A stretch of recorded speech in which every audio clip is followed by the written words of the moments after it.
Bismillahirrahmanirrahim.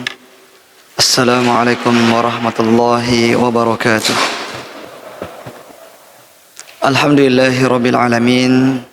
Wassalatu wassalamu ala asyrafil anbiya'i wal mursalin wa ala alihi wa ashabihi wa man tabi'ahum bi ihsanin ila yaumiddin, amma ba'd. Hadirin jamaah salat maghrib yang dirahmati oleh Allah Subhanahu wa taala. Alhamdulillah, kita bersyukur kepada Allah Subhanahu wa taala atas limpahan nikmat dan karunia-Nya kepada kita semua, sehingga pada malam hari yang berbahagia ini Allah Subhanahu wa taala memberikan kita kesempatan untuk bermajelis ilmu. Salam dan salawat kepada Nabi kita Muhammad sallallahu alaihi wasallam.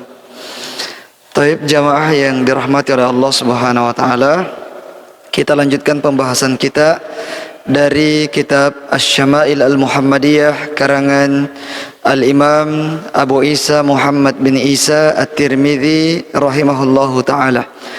Dan pada pembahasan kali ini kita masih berada pada bab yang ke-36, yaitu babu ma jaa fi sifati muzahi Rasulillah sallallahu alaihi wasallam.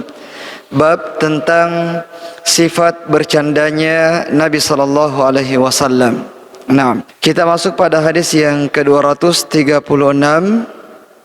Haddatsana, berkata penulis rahimahullahu taala, haddatsana Hannad bin As-Sari qala haddatsana Waqi' an Syu'bah an Abi Tayyah an Anas bin Malik radhiyallahu anhu qala in kana Rasulullah sallallahu alaihi wasallam la yukhalituna hatta yakula li akhin li saghirin ya Aba Umair ma fa'ala an-Nughayr.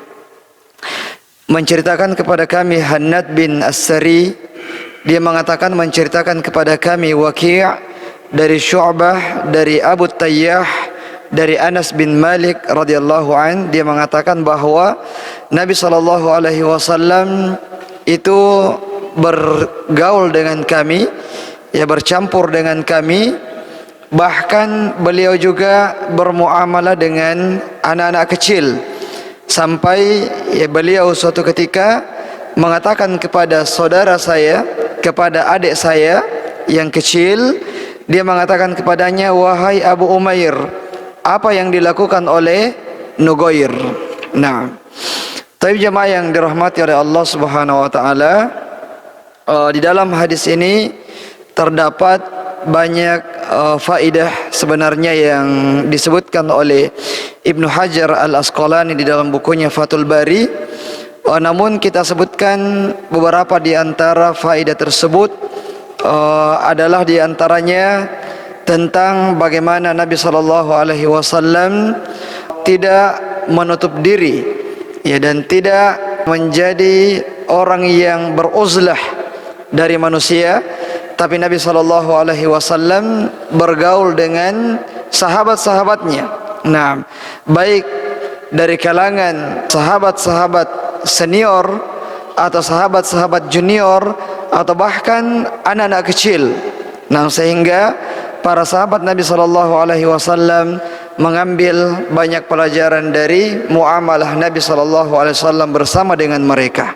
Nah, dan di dalam hadis ini juga terdapat faidah, yaitu betapa mulianya Nabi sallallahu alaihi wasallam dan betapa tawadhu'nya beliau sallallahu alaihi wasallam, di mana beliau meskipun seorang nabi, meskipun seorang pemimpin, meskipun seorang panglima perang, tapi Nabi sallallahu alaihi wasallam tidak segan-segan untuk bercanda kepada anak kecil. Nah, di sini seorang anak kecil yang kemudian diberikan kunyah oleh Nabi sallallahu alaihi wasallam dengan kunyah Abu Umair. Nah, dan ini menunjukkan boleh memberikan kunyah kepada orang yang belum memiliki keturunan, bahkan sampai kepada anak kecil. Ya, kunyah yaitu Abu Umair, atau kalau perempuan adalah Ummu Umair, atau Ummu Fatimah dan seterusnya. Nah, jadi kunyah bukan khusus kepada mereka-mereka yang sudah memiliki anak keturunan, tapi kunyah boleh juga disematkan kepada mereka yang belum memiliki keturunan. Ya, sebagaimana Aisyah radhiyallahu taala anha yang tidak memiliki anak, namun kunyah beliau adalah Ummu Abdillah. Ya, Ummu Abdillah. Padahal beliau tidak memiliki anak yang bernama Abdullah, bahkan tidak memiliki anak satupun. Nah, dan di sini Nabi SAW mencandai anak kecil ini yang lagi berduka, ya, yang lagi berduka karena burungnya, dia suka bermain dengan burung, ya, itu sudah mati. Dan Nabi SAW mengetahui, ya, mendengarkan kabar tersebut.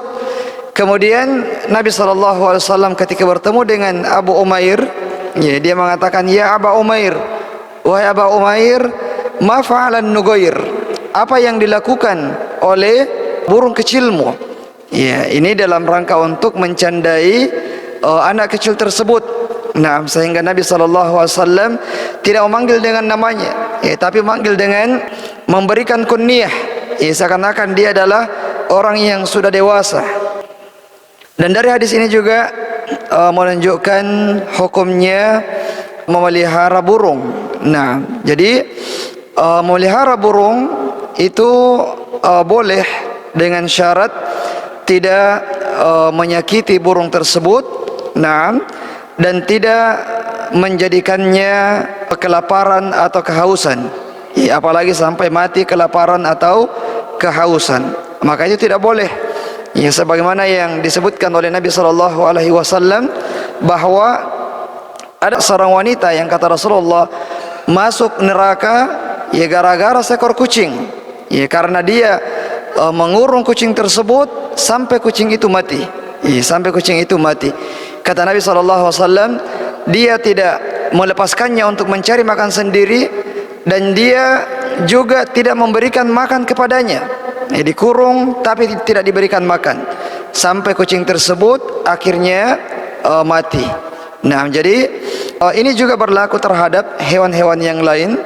Nah, jadi boleh untuk bermain dengannya atau memeliharanya selama tidak menyakitinya, dan selama kita berusaha untuk memperhatikan makanan dan minumannya, jangan sampai kemudian dia kelaparan atau bahkan mati karena kelaparan.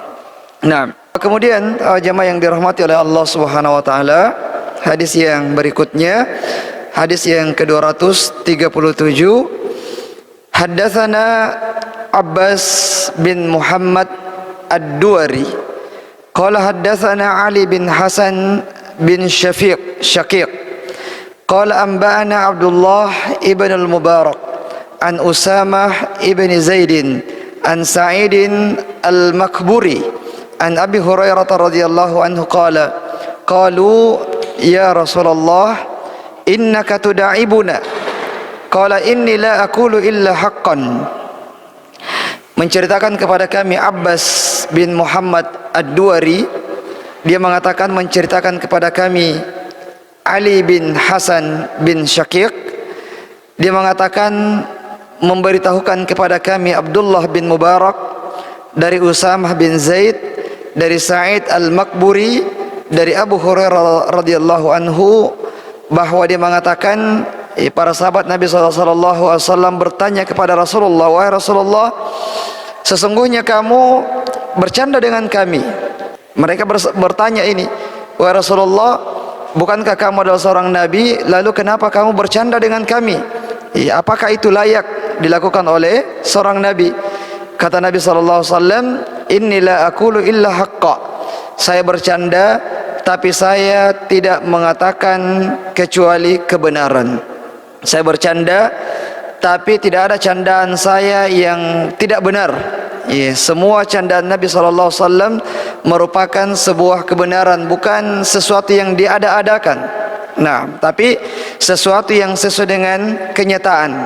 Nah, jadi jamaah yang dirahmati oleh Allah Subhanahu wa taala, ini menunjukkan dibolehkannya, ya, bercanda, bahkan bisa menjadi dianjurkan ketika itu bertujuan untuk memasukkan kebahagiaan di dalam tubuh, di dalam diri seorang muslim, karena memasukkan kebahagiaan di dalam diri seorang muslim merupakan sebuah ibadah. Akan tetapi yang menjadi aturan dalam bercanda adalah tidak boleh bercanda kemudian berbohong di dalam candaan tersebut. Nah, sebagaimana sabda Nabi sallallahu alaihi wasallam, wailun ya liman, celaka bagi orang-orang yang membuat orang tertawa dalam candaannya tapi dia berdusta. Dia membuat ya cerita-cerita dusta untuk membuat orang tertawa. Ya, dia membuat mengarang-arang cerita untuk membuat orang tertawa. Ini kata Nabi sallallahu alaihi wasallam, wailun lahu, celaka baginya. Ya, artinya adab dalam bercanda adalah bercanda dalam hal-hal yang memang sifatnya kebenaran. Ya, bukan sebuah kebohongan. Ya, karena kalau kebohongan maka itu ya sudah dilarang oleh syariat kita. Nah, kemudian dalam hadis yang lain disebutkan bahwa Nabi SAW menjamin surga, menjamin rumah di surga bagi orang-orang yang meninggalkan kebohongan meskipun dia bercanda. Jadi ada keutamaan khusus dari Nabi SAW bahwa Allah menjamin rumah baginya di surga bagi mereka yang meninggalkan kebohongan meskipun dia bercanda. Kemudian hadis yang berikutnya 238, haddatsana Qutaibah bin Sa'id qala haddatsana Khalid ibnu Abdullah an Humaid an Anas bin Malik anna rajulan istahmala Rasulullah sallallahu alaihi wasallam faqala inni hamiluka ala waladin naqatin faqala ya Rasulullah ma asna'u bi waladin naqah faqala sallallahu alaihi wasallam wa hal talidul ibila illa an-nuku illa an-nuk. Naam, menceritakan kepada kami Qutaibah bin Sa'id, dia mengatakan menceritakan kepada kami Khalid bin Abdullah dari Humaid dari Anas bin Malik bahwasanya seorang laki-laki meminta kepada Nabi SAW tunggangan. Ya, beliau meminta kepada Rasulullah agar diberikan tunggangan. Kemudian Nabi SAW mengatakan kepadanya, kami akan memberikan kepadamu waladin naqah, ya, anak unta. Kami akan memberikan kepadamu anak unta. Kemudian dia mengatakan, wahai Rasulullah, apa yang saya akan lakukan dengan anak unta tersebut? Ya, maksudnya apakah anak unta bisa saya tunggangi? Ya, tidak mungkin wahai Rasulullah. Kemudian kata Nabi sallallahu alaihi wasallam, hal talidul ibila illa nuk. Ya, apakah unta itu melahirkan selain daripada unta? Maksudnya adalah bahwa penggunaan kalimat waladun naqa dalam bahasa Arab itu untuk anak unta dan juga untuk unta yang dewasa. Ya, dua-duanya disebut dengan waladun naqah, sama-sama dilahirkan oleh seekor unta. Ya, dan maksud dari Rasulullah mengatakan waladun naqah, anak unta, maksudnya unta ini ya meskipun dia sudah besar tapi dia adalah berasal dari unta. Dan ini dalam lahja bahasa Arab dianggap sebagai sebuah candaan. Nah, kalau kita mungkin agak sulit memahaminya bahwa dia merupakan sebuah candaan. Ya, tapi untuk orang yang berbahasa Arab, orang yang berbahasa Arab, ketika ditawarkan kepadanya waladun naqah, anak unta, yang sebenarnya bermakna ganda, bermakna anak unta, bermakna juga unta yang dewasa, tapi dia dilahirkan dari unta juga. Nah, ini akan memahami ketika dia telah dijelaskan kepadanya bahwa hal talidul ibila illa nuk. Ya, bukankah unta itu hanya melahirkan unta juga? Ya, maksud beliau adalah bahwa tentu saja ya kami akan memberikan kepadamu unta yang sudah bisa dijadikan sebagai tunggangan, ya, dan tidak mungkin memberikan kepadamu anak unta. Ini maksud dari Nabi sallallahu alaihi wasallam, dan ini dianggap sebagai sebuah candaan dari Nabi sallallahu alaihi wasallam kepada sahabat ini. Ia tidak langsung memberikan apa yang dia inginkan dengan kalimat yang langsung dipahami, tapi ya Rasulullah ingin membelokkan dulu untuk kemudian menjelaskan setelah itu apa yang dimaksud oleh Nabi sallallahu alaihi wasallam. Nah, kemudian hadis yang selanjutnya, jamaah yang dirahmati oleh Allah Subhanahu wa taala, 239. Kalau kita lihat, perhatikan 3 hadis sebelumnya, ini kalau bagi kita candaan yang sangat hambar, ya, candaan yang sangat hambar. Tapi ya sebatas itu candaan Nabi sallallahu alaihi wasallam.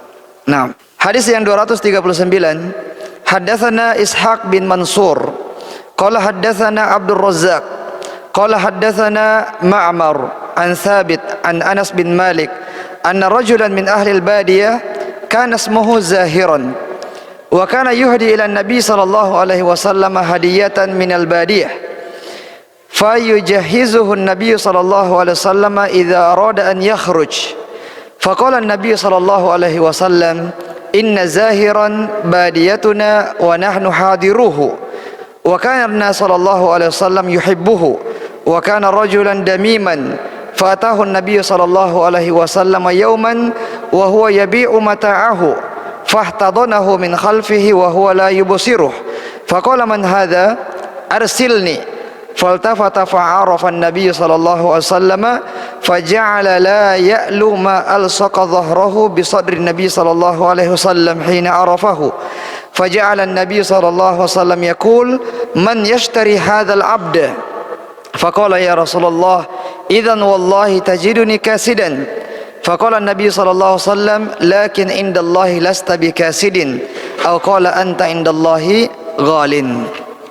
Menceritakan kepada kami Ishaq bin Mansur, dia mengatakan menceritakan kepada kami Abdul Razzaq, dia mengatakan menceritakan kepada kami Ma'mar dari Thabit dari Anas bin Malik bahwasanya seorang laki-laki dari Badiyah, dari kampung, dari pedalaman, termasuk orang Badui, dari pedalaman sekali, namanya adalah Zahir. Nah, dan dia ketika datang ke Mekah atau datang ke Madinah, dia memberikan hadiah kepada Nabi sallallahu alaihi wasallam, dan Rasulullah juga membalas hadiahnya dengan hadiah yang lebih baik lagi. Ya, ketika Rasulullah mendapatkan hadiah, tidak cuma sekadar jazakumullahu khairan, tapi juga Rasulullah memberikan hadiah ya kepada orang tersebut dengan hadiah yang justru lebih baik daripada hadiah yang diterimanya. Kemudian Nabi SAW mengatakan, ya sesungguhnya Zahir membawa hadiah dari kampung halamannya yang kami butuhkan. Ya, ada hadiah-hadiah khusus, ada benda-benda khusus ya di desa atau di pedalaman yang tidak atau yang sulit didapatkan di kota. Kemudian dan kami juga, kata Rasulullah, memberikan hadiah kepadanya yang sulit didapatkan di desa. Ya, jadi saling bertukar hadiah. Dan ini kata Nabi SAW, tahadu tahabu, saling berilah kalian hadiah, maka kalian akan saling mencintai. Dan sabda Nabi SAW juga, idza sana'a ilaikum ma'rufan fakafi'uh, kalau ada orang yang berbuat baik kepadamu, maka balaslah kebaikannya dengan kebaikan yang serupa atau kebaikan yang lebih baik lagi. Kalau kamu tidak mampu, maka doakan dia banyak-banyak sampai kamu yakin bahwa sepertinya kamu sudah membalas kebaikan yang dia lakukan kepadamu. Nah, jadi Nabi SAW juga memberikan hadiah kepadanya, di mana hadiah ini mungkin sulit didapatkan oleh dia di kampungnya, di pedalamannya. Nah, dan Nabi SAW ya mencintai orang ini. Ya, termasuk orang yang disukai oleh Nabi SAW. Padahal orang ini, kata Anas bin Malik, adalah rajulan damiman, orang yang buruk rupanya, atau penampilannya buruk. Nah, kemudian suatu ketika dia datang ke Madinah untuk menjual barangnya. Nah, untuk menjual barangnya. Kemudian Nabi SAW datang dari belakangnya. Ya, kemudian beliau langsung merangkulnya. Ya, langsung merangkulnya dari belakang. Kemudian orang tersebut mengatakan, "Man hadza?" Siapa orang yang berada di belakang saya? Nah, siapa orang yang berada di belakang saya? Lepaskan saya. Kemudian ketika dia menoleh ke belakang, dia melihat bahwa ternyata yang merangkulnya adalah Nabi SAW. Ya, kemudian dia pun tidak mau ya kalau Rasulullah segera untuk melepaskan rangkulannya. Dia mau kalau ya lama dirangkul oleh Nabi SAW.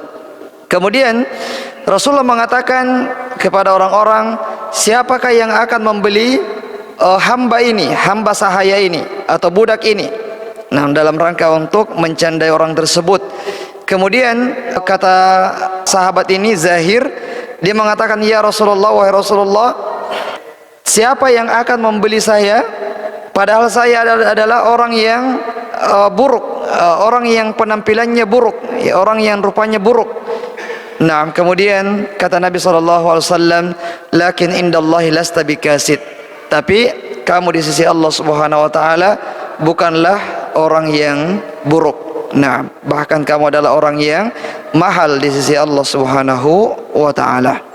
Nah, jemaah yang dirahmati oleh Allah Subhanahu wa taala, ya ini di antara bentuk candaan beliau sallallahu alaihi wasallam kepada sahabat-sahabat beliau, dan tentu saja candaan beliau sesuai dengan siapa sahabat yang dia hadapi.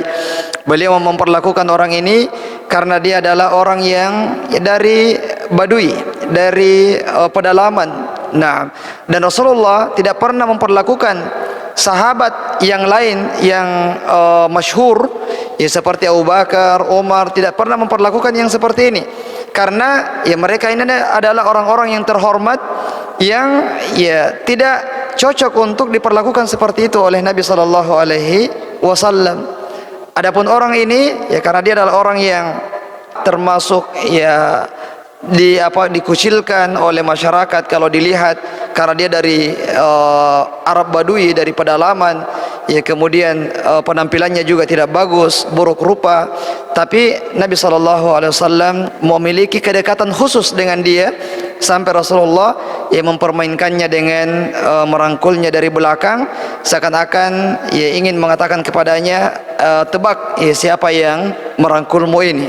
Nah, kemudian jemaah yang dirahmati oleh Allah Subhanahu wa taala, di sini juga Nabi sallallahu alaihi wasallam ia menjelaskan tentang kaidah ya bahwa Allah Subhanahu wa taala tidak melihat kepada bentuk rupa hamba-hambanya.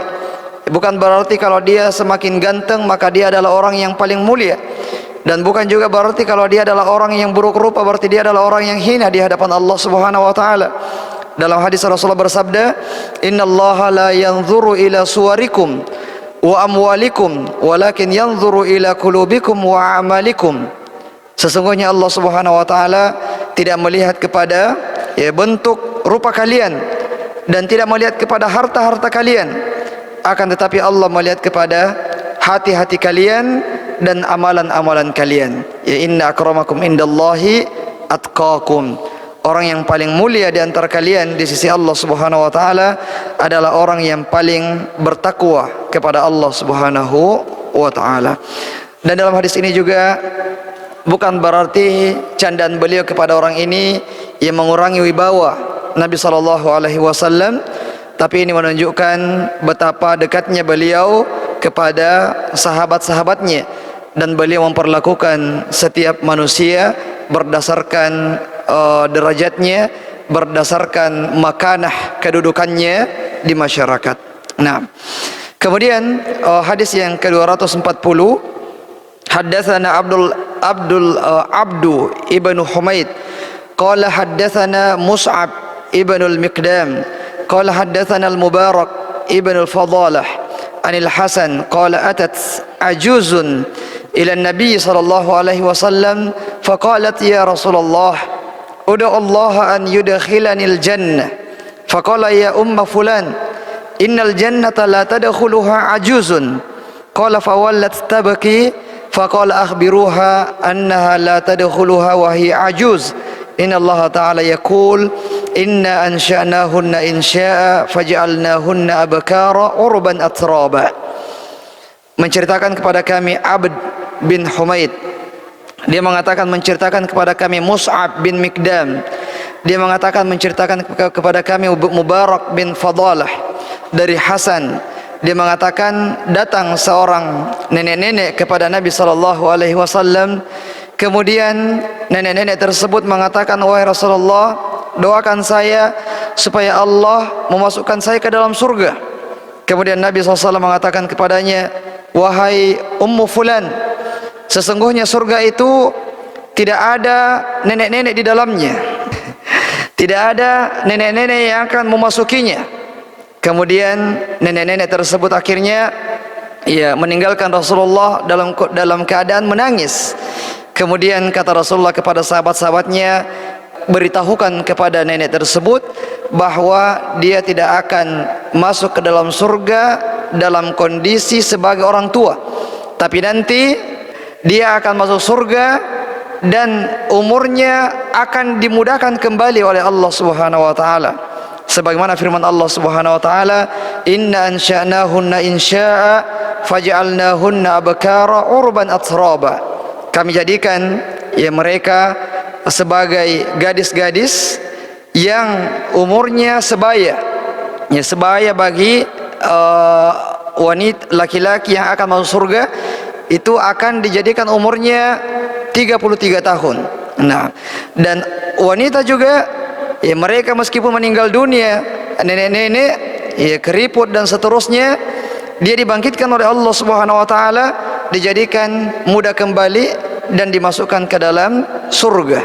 Jadi itu maksud Nabi SAW yang ternyata sempat membuat nenek-nenek ini bersedih, akan tetapi ditutup dengan kegembiraan darinya.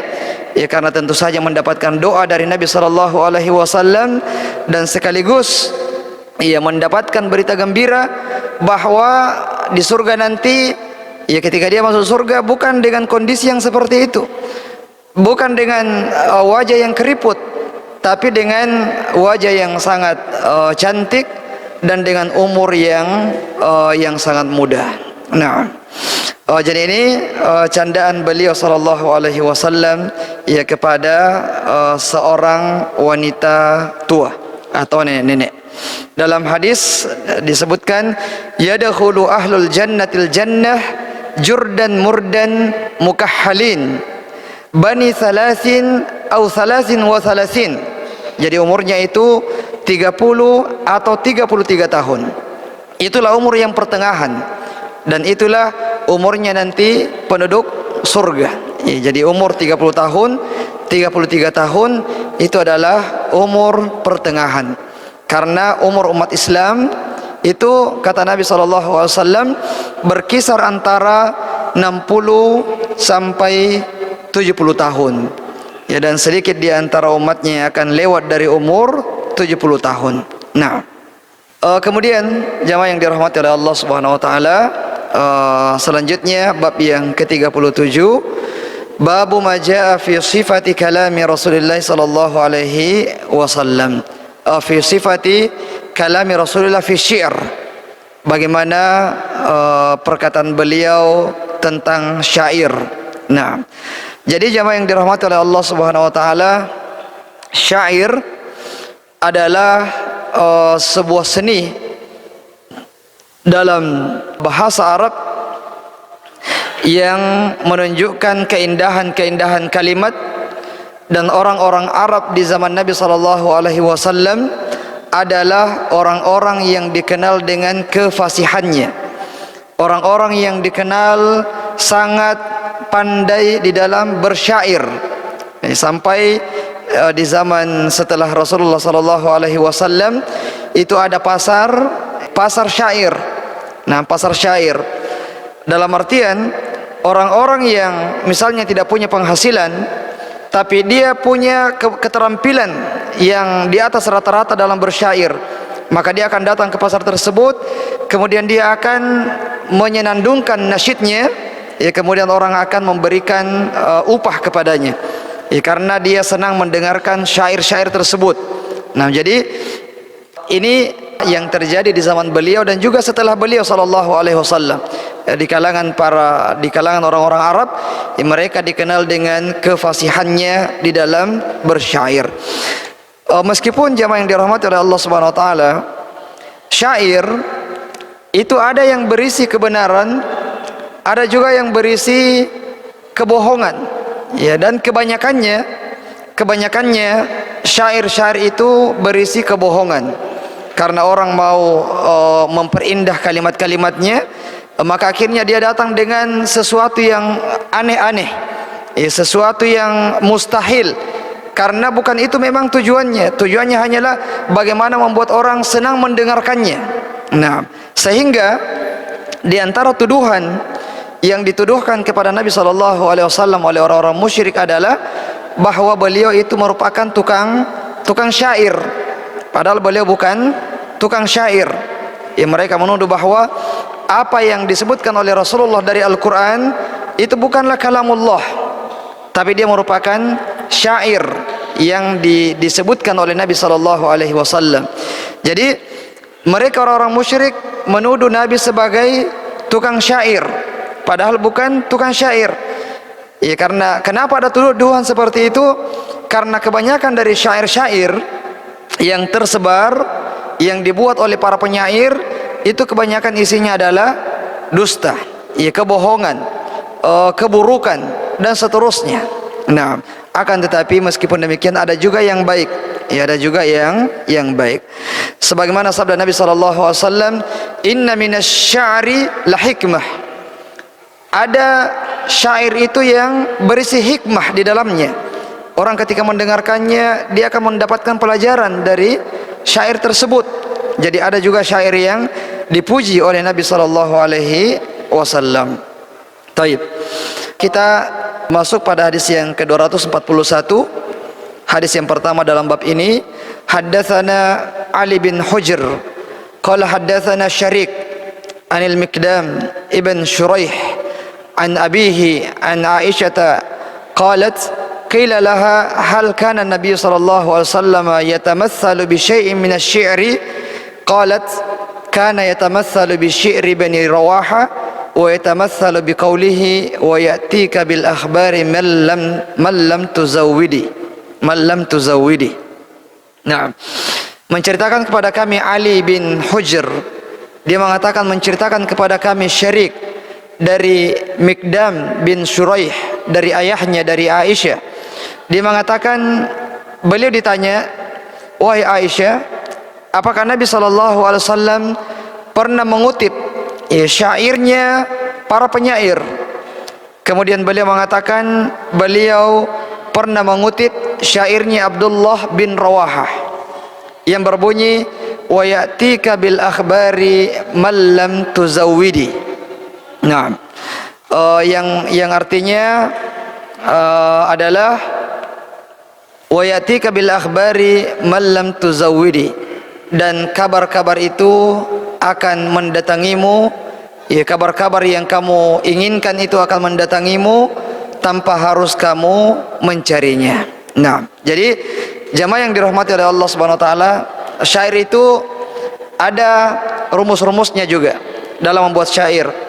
Ya, ada kaidah-kaidahnya supaya huruf-huruf terakhirnya itu sama semua.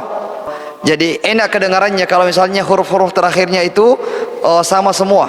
Nah, adapun kelengkapan dari syair ini berbunyi satubdi lakal ayyamu ma kunta jahilan wa ya'tika bil akhbari man lam tuzawwidi. Dan hari-hari akan memberitahukan kepadamu sesuatu yang kamu tidak ketahui. Ya, artinya suatu saat dengan berjalannya waktu akan banyak hal yang akan kamu ketahui. Nah, wa ya'tika bil akhbari man lam tuzawwidi, dan kabar-kabar yang kamu ingin dengarkan itu akan mendatangimu dengan sendirinya tanpa kamu harus bersusah payah untuk mencarinya. Ini makna dari syairnya Abdullah bin Rawahah. Kalau di kalangan para sahabat, ada 3 sahabat Nabi SAW yang dikenal sebagai penyair. Ya, mereka adalah Hasan bin Thabit, kemudian Abdullah bin Rawahah, dan juga Ka'ab bin Malik. Ya, Hasan bin Thabit, Abdullah bin Rawahah, dan Ka'ab bin Malik. Abdullah bin Rawahah ini salah satu panglima perang dalam perang Mu'tah. Adalah ketika Rasulullah memerintahkan 3 sekaligus. Yang pertama adalah Ja'far bin Abu Talib.